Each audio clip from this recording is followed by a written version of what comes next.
Sa pagkakataong ito, makakausap na po natin ang leader ng Senado, si Senate President Tito Soto III. Magandang umaga po sa inyo, SP. Good morning po. Nay, good morning Nimpa, good morning Isa, magandang umaga po sa inyo lahat. Good morning, sir. Sir, una muna, tungkol po dito sa paglagpak na naman po ng approval rating ng Senado sa mga survey, particular po dun sa Pulse Asia Survey, September 27 to 30 survey, ang Senado po, naging 42% ang approval rating, bumaba po mula 53% nung June. Kasagsagan po itong September ng investigasyon dun sa mga katiwalian sa flood control projects at nasangkot po yung ilang mga senador. Ano ho? Sir, paano nyo po ito tinitingnan? Ito ho ba ikinababahala? Kinakailangang aksyonan o wala? Deadma dito ang Senate. Ano ho ba dapat ang appreciation dito, sir? Ay sa akin, kombinasyon. Dapat mabahala sapagkat yan snapshot of a particular day or days in history in the country. So noong mga panahon na September siguro medyo hindi maganda ang pananaw ng mga kababayan natin sa atin. So nakakabahala yun. Sa ano ba mga nangyari ng mga panahon na yun para ganun ang iniisip nila. Pangalawa naman, on the other hand, okay lang yun. Gumawa tayo ng paraan at gumawa tayo ng ng trabaho at sipag upang makita nila na baka naman yung mga nakita nila panandalian lang yun. At ang Senado ay hindi papayag, lalo na sa liderato ko, hindi kami papayag na masira ang Senado at masira yung tiwala nila. Kaya dapat ang unang-una namin gagawin, kailangan itong 2026 budget na ito ay malinis ito compared to, not just compared to 2025 or 2024 na budget nila na malala yung 2025 Pero ibig sabihin, dapat malinis, maayos at makikita ng mga kababayan natin kung paano ginawa itong budget. Kasi nagkatalo to sa lahat na to.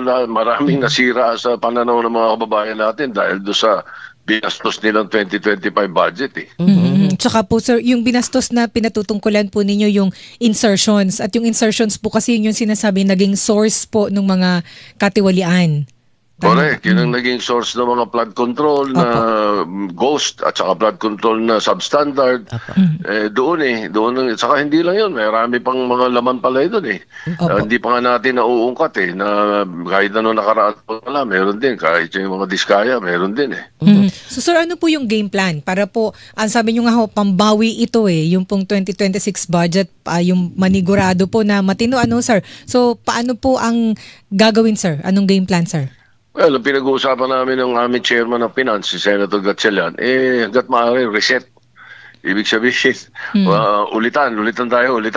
Parang kumbaga sa So, una, hindi natin magagalaw yung 60 to 65% of the budget, which is personal services Pansweldo yun sa buong Pilipinas ng mga empleyado ng gobyerno, mga sundalo, mga pulis, mga teacher, lahat ng government employees kasama sa 60-65% na yun So, dito sa 30-35%, alisin mo yung debt servicing. Kailangan dun, malinis makita nila yan. So, paano gagawin yan? Live streaming. Kung hindi nila nabantayan yung sa house kasi napakaraming member, hindi nila nakitang masyado. So, medyo nag-aalanganin sila sa unprogram. Bantayan nila yung sa Senado. Monitor nila. Open sa mga observer ito. Over ito sa mga kababayan natin. Sisiguruhin ko ang live streaming ay open, hindi lamang sa Facebook site ng Senate, kundi sa YouTube. At saka yung kahit sino pumunta ron na gusto mag-observe, pwede rin. Yun ding sinasabi nila na kaya pagdating ng yung pinag-usapan namin ni President Marcos na pati BICAM naka-live stream. Open din ang BICAM. Hindi ako papayag na sarado BICAM na katulad ng ginawa nila last year. Kitang-kita ng mga babayan natin kung paano ginawa yung budget. Opo. Nabanggit na rin po kanina yung sa unprogrammed appropriations. Ano po yung magiging plano nyo dito, Senate President Soto? Kasi sa Kamara, marami po mga kongresista, particular po sa minorya, talagang ayaw nila tong UAs Kayo po sa Senado? Nung una kasi, ang sinabi ko kagad nga, usapan namin ni Sir Win. Sabi ko, Win, yung unprogrammed, burahin natin yun Yun ang isang source ng mga dyan. Sabi niya, ang problema doon yung foreign assisted. Usually doon nagpupunta yun. So hindi natin pwedeng alisin basta-basta yung foreign assisted. Okay yun. Pero all the rest, pinapag-aralan namin ngayon, alin ba talaga totoong sinasabi? Kasi may sinasabi ang House at sinasabi ng report sa House at galing doon sa minority, mga 200 billion plus daw yung nandun sa program pa rin na ililipat. Yung inaprubahan ng House, 240. Inaprubahan daw, di ba? Nung kausap ko si Speaker Boji, sinasabi niya 80 billion lang yun eh. 40 billion lang yung ititira, yung 40 billion kasi para sa foreign assistance. Parang ganun yung kwento niya eh. Sabagay sa telepono lang yun. Magkikita kami bukas na umaga. Malilinawan ko siguro yun. Pero kung sakali man, whatever it is, kung tama ba yung narinig ko kay Speaker, 80 billion ba? O yung sinasabi nila na 255 billion, hindi namin papayagan na maging unprogrammed lang yun ng ganon. Para saan? Unprogrammed? Tawag nila ro sa nakabulto lang doon? Lump sum po, lump sum. Oo, naka-lump sum. Hindi pwede. Kailangan, kung ano man yung ilalagay nila ron, kung sakasakali man, ito magiging beachhead namin doon sa tinatawag na BICAM. Ang gugustuhin namin doon, kung meron silang mga nilalagay sa unprogrammed katulad nung, let's say, AIX, MAIP, yung mga ganon, yung medical assistance, ilagay natin sa institusyon. Ilagay mo sa Department of Health. Bakit kailangan nasa unprogrammed? Di ba? Yung AIX, yung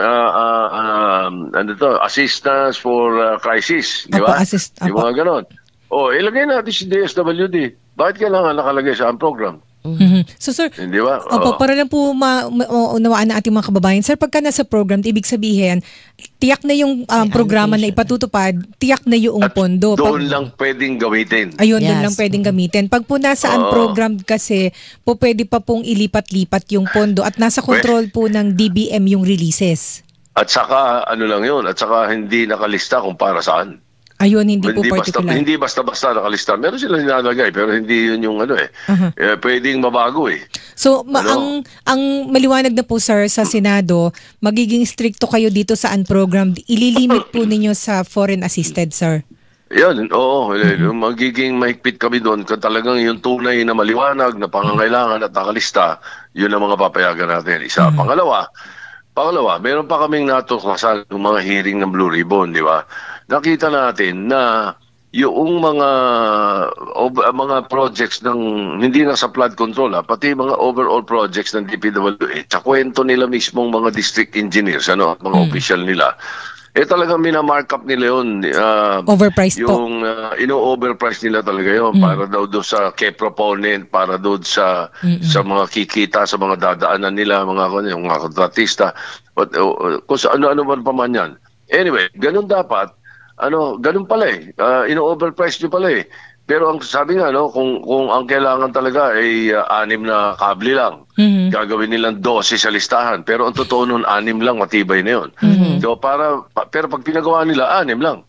Pero nakalista sa hinihingi, 12. Palagay mo ganung example. Opo. Ang gagawin namin ngayon, ang nakikita namin, pinag-usapan na namin ito ng aming chairman ng finance, ay across the board. Ikakat namin between 15 to 20%. Across the board, ikakat natin. So ikakat po yung pondo ng each project, sir? Oo. Yan ang iniisip namin na isang gagawin. At makikita nila yan kung paano namin gagawin to. At yung bukod doon, ang isang target namin, target namin, kung magagawa namin to, imbis na mag-jumble tayo ng mga lipat dito, lipat doon. Ang target namin, kung makakapagbawas tayo ng ganyan, kung sakasakali sa history ng Pilipinas, ngayon lang magkakaroon ng budget na lumiit sa NEP. Hindi yung kung ano yung total ng NEP. So, pwedeng mabawasan. Ibig sabihin po, sir, kasi di ba ang panukalang budget po for next year is 6.79 trillion pesos. Lagi pong nakapako dyan kasi dyan po yung basis ng mga economic projections, mga GDP, ganyan. So, ibig sabihin, sir, pwede nyo pong i-lower than 6.7? Pwede namin i-lower eh. Kapag na-i-lower namin na kahit na ilan lang, ilo-lower din natin yung uutangin. Para mapaglap yan, hindi ba? Pero sir, paano po yung projection nun sa ekonomiya, sir? Di ba nakakwenta yan sa kung ilang GDP? Bagaman hindi po na-achieve yung mga nakaraan kasi daw labas na labas. Opo. Kahit na napakadali ng adjustment doon at saka mas kapaki-pakinabang pa rin. Kahit ano sabihin mo na ito nakapako doon. So ano ibig sabihin? Pati yung kukurapin nakakapako din. Pati yung kukurakutin nakapako din. Hindi pa pwede. Actually, yung sabi yun yung sinabi sir ni Finance Secretary Ralph Recto doon po sa hearing na sabi niya, labas sila ng labas ng pondo, ito yung mga projection, yung pala, nagtataka sila, hindi umaakyat yung ating ekonomiya, mabagal pa rin yung takbo yung pala sa corruption na pupunta yung pang-infra. Exactly. Di bakit natin hahayaan gumanon? Ayun. Bawasan natin, alisin natin yung maaaring i-corrupt. Di ba? Ganun ang sistema ang pinakamabuting gawin natin. Basta, definitely, itong 2026 budget, iingatan namin to, hindi na pwedeng maulit yung mga naulit itong mga nakaraang taon. Mga naganap nung nakaraang taon. Pero ano po yung mga particular na mga ahensya na talagang tututukan nyo, babantayan? Kasi, sabi nga nila, obvious naman, DPWH. Pero ano pa? Kasi, like sa Kamara po, yung 255 billion pesos na flood control projects, ni-realign na po sa iba't ibang sectors or agencies or programs. Ganon din po bang gagawin nyo, sir? Titignan natin kung paano nangyari, kung saan ni-realign yun. At saka kung nasaan nakalagay. Di ba? Like for example, DPWH, DA, di ba? Yung DSWD, at kung saan pa nga. Ang hindi namin gustong galawin at kailangan maliwanag kung maaari nga ay madagdagan pa.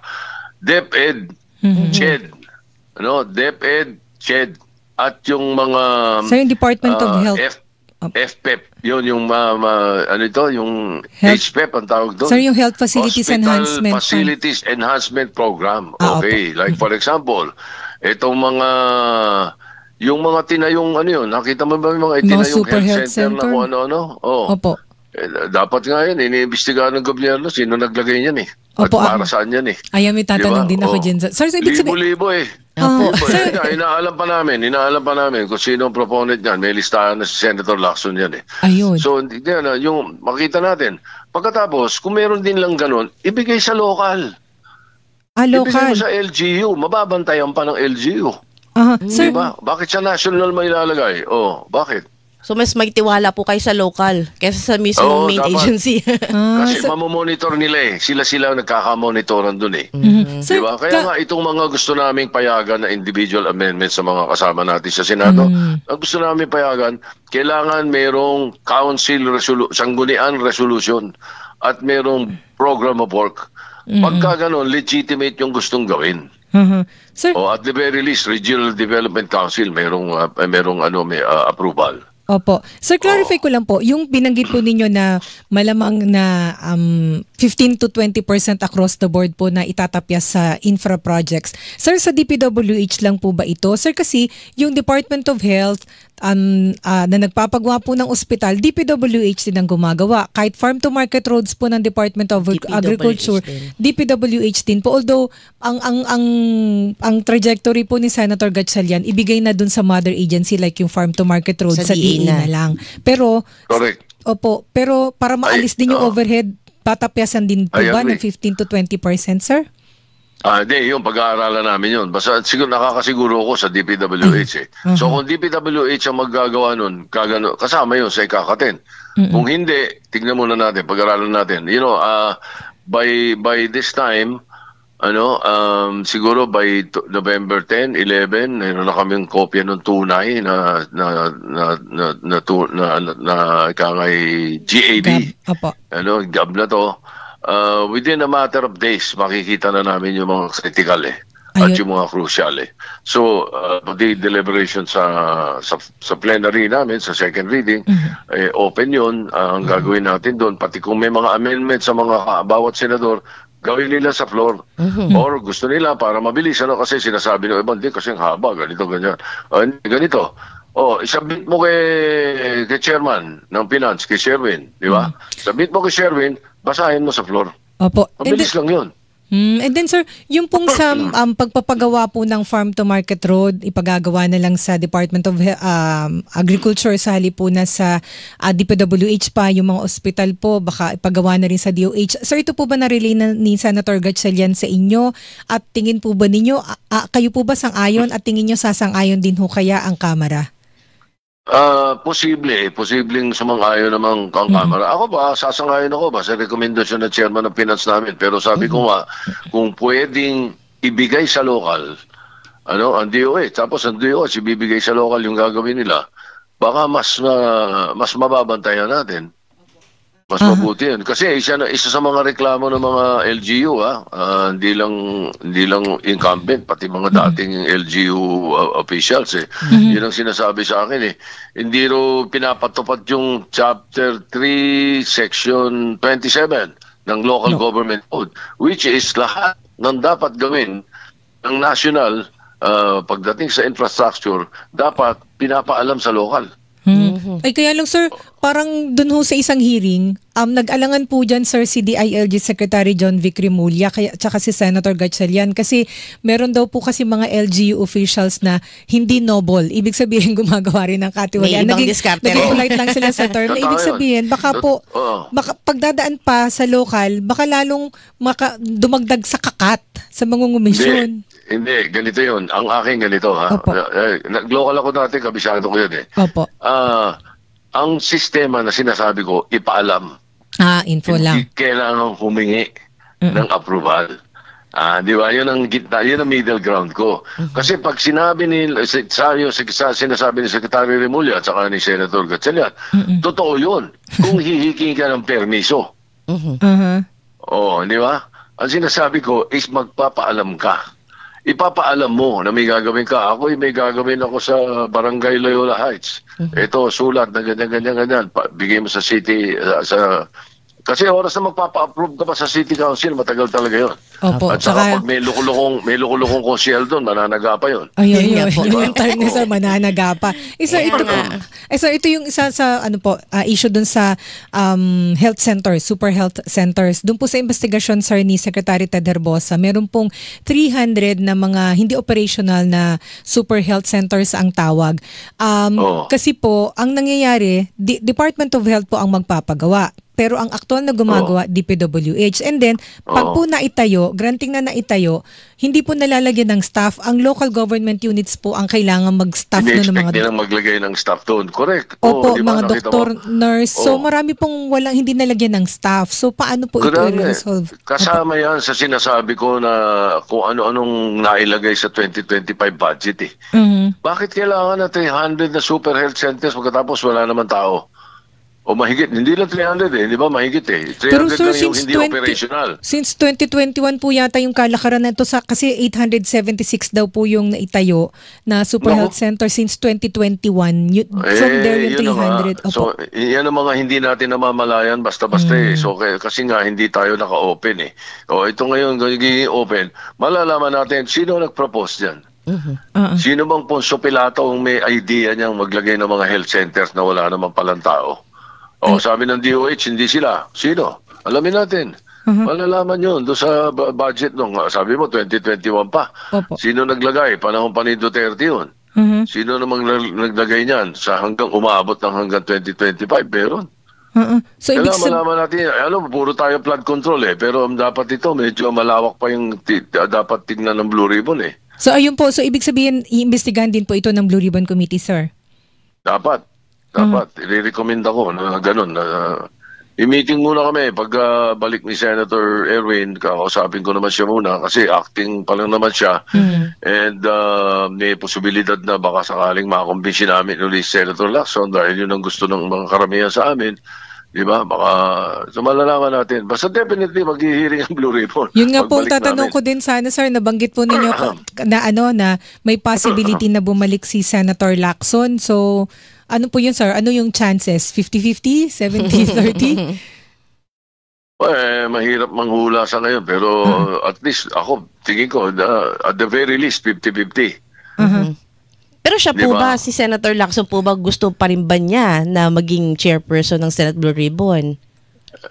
Nakausap niyo na, sir? baka mapilitan. Sir, baka mapilitan because... sir, bakit po baka mapilitan, sir? Gusto namin. Aha. Yung majority po, gusto namin. manatili siyang chairman ng Blue Ribbon. Oo. Aha. So kailan yan, sir, mapa-finalize po, SP? Siguro bago mag-November 10, medyo maliwanag na tayo dyan. Anong takbo niyan. Nakapag-meeting na kami niyan at lahat. Kasi sir, ang dami pong kinakailangang imbestigahan, di ba? Hindi nakabitin pa yung sa flood control, tapos yung sa health centers. Hindi, sa flood control, pwede nang ipasa. Yung flood control na yan, liwanag na yan. Pwede nang gumawa ng initial committee report. Pagkatapos, submit sa DOJ, submit sa ICI, tapos submit sa Ombudsman. Pwede na yun yung ano lang, yung sa ICI, medyo inaapura namin yung magkausap kami ni Senator Pangilinan ng Makalawa yung ICI, kailangan i-pass break namin yung ICC. Yung creation po. Yung creation ng Independent People's Commission, IPC pala na ano ko. Yung bill ko. Meron din kopya sa House Yes po. Halos pareho kami sa House. So, okay, ang promise ni Francis next week. Itong week na to, itong papasok na to, mag-hearing siya. Pero yun nga po, Senate President Soto, kasi sa House, particular po si Caloocan City Representative Edgar Erice, ang sabi niya, sana magpatawag ng special session si Pangulong Ferdinand Marcos Jr. para po matalakay yung pong bill na yan para nga po sa Independent Commission. Pwede rin, pero kung makakapag-hearing naman, pagdating ng November 10, i-report out agad. Isang hearing na lang po para... kasi mag-special session ka, pagkatapos baka walang quorum yung iba. Dahil nasa break, nasa abroad yung iba, ma-attend ng Interparliamentary Union, ganon. So, baka 2-3 araw lang din kami mag-uusap sa special session. Ano ibig sabihin nun? Baka kapag hearing lang din. Pwede naman mag-hearing kahit walang special session So, tapusin yung hearing, tapusin yung mga dapat i-propose. Maiksi ito 2 to 3 pages lang ito. Itong yung bill ko, maliwanag lang nito kung ano gagawin. At hindi kailangan din ito ng IRR Tigilan na nila yung IRR. Nagpapatagal po yun sa IRR Alam mo kasi IRR, gumagawa sila ng sariling batas Yung mga yung executive department pinakikialaman yung IRR pinakikialaman yung batas pero implementing rules. Ano ba to? Pare-pareho tayo marunong ng English Ano yung nakasulat sa batas? Disundin nyo. Ba't kailangan gumawa kayo ng implementing rules and regulations? I-implement mo yung laman ng batas. Ganun dapat, di ba? Pero kayo po ba ihirit nyo kay Pangulong Marcos na certify as urgent ito pong bill ninyo para sa Independent Commission? Pwede. Yan, pwedeng i-certify. Kasi ayaw niyang i-certify yung budget Nung LEDAC namin, sinabi na niya kagad I will not certify any of your budget, sabi niya, as urgent dahil baka isipin nila, inaapura natin. Ayaw ni Presidente maisip ng tao na inaapura at pinapass break. Kasi totoo yun, Alam mo, 6 na taong senador yun kaya kabisado niya yung nangyayari. Ang 6, let's say, natapos ngayon, November 1, natapos yung budget. By November 1 ng second reading. By November 1 din ng hapon, ite-third reading Nabasa niyo ba? Totoo nga po. Pati mga amendment at lahat, nabasa niyo ba? Hindi pa nga, sir, nai-imprenta hindi napiprint kasi after ng second reading o third reading, tapos sasabihin subject to style. Correct. Puro tiwala ito. Kung walang katiwa-tiwala yung gumawa. Opo. Di ba? So, tama yung sinabi niya. Walang certification of urgency. Wala. So, yung 3-day rule, magbasa kayo. So sir, yung mag-print kayo at siguruhin ninyo tama yung pinasa ninyo. Tsaka iba sir yung nababasa nyo in print form Doon mas nakikita, di ba? Mas nahihimay pagka naka-print. Saka malalaman mo na kung may nag-insert.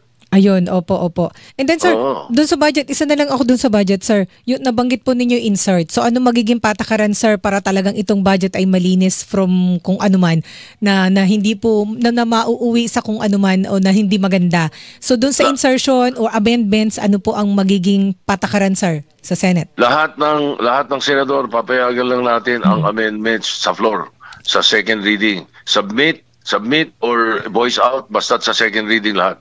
Walang mag-insert sa third reading o sa BICAM. Ayun, oho. Malinaw. Kung ano po Walang yung aprubahan insertion. ninyo. In other words, zero insertion. Yun naman talagang tunay na insertion yung pagkakaiba ng individual amendments at saka insertion Yung individual amendments, nag-amend ka.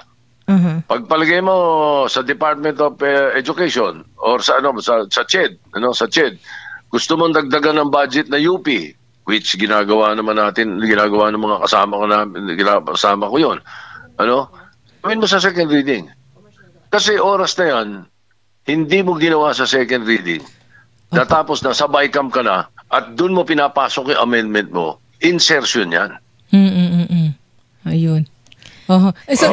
Sir, isang tanong na lang ako. Sir, kung i-wrap up na po yung investigation doon sa flood control, ano mangyayari doon sa apat? Curly Discaya, Bryce Hernandez, JP Mendoza, at Henry Alcantara na nasa Senado pa po hanggang ngayon? Well, ang Supreme Court decision dito, hanggat buhay yung investigation ng Kongreso, whether Senate or House. Ang kaya naming hawakan yung in contempt namin hanggang sa adjourned sine die. In other words, kung walang nangyayari dyan, talagang mapipilitan kami based on the Supreme Court ruling na pagdating ng June 2028, i-release namin sila. Unless po na magkaroon na ng court order na ipinaaresto na sila kung pinakukulong na sa regular na korte. Of course. Of course. Yun yung mag-uusapan na yun. Oras na pinapa-aresto sila ng korte. Alam nga namang hindi ko ibigay yun. So meantime, sa Senado muna, sabi, maiging hindi nyo pinakakawalan para anytime na kailangan ng DOJ, ng ICI, nandyan sila. Correct. Kasi nga may sulat sa akin yung tatlo Tapos yung isa, may writ of habeas corpus. Doon sa sulat ng tatlo, makikita nila basis. Yung korte nga yung writ of habeas corpus, nagpunta yung mga abogado ni Discaya sa RTC, dininay paano naman akong papayag dito sa sulat nila? Nagmamakaawa nga, naaawa ako talaga sa kanila at saka sa pamilya nila. Pero naawa pa sila sa mga tinamaan nung kanilang ginawa anong araw.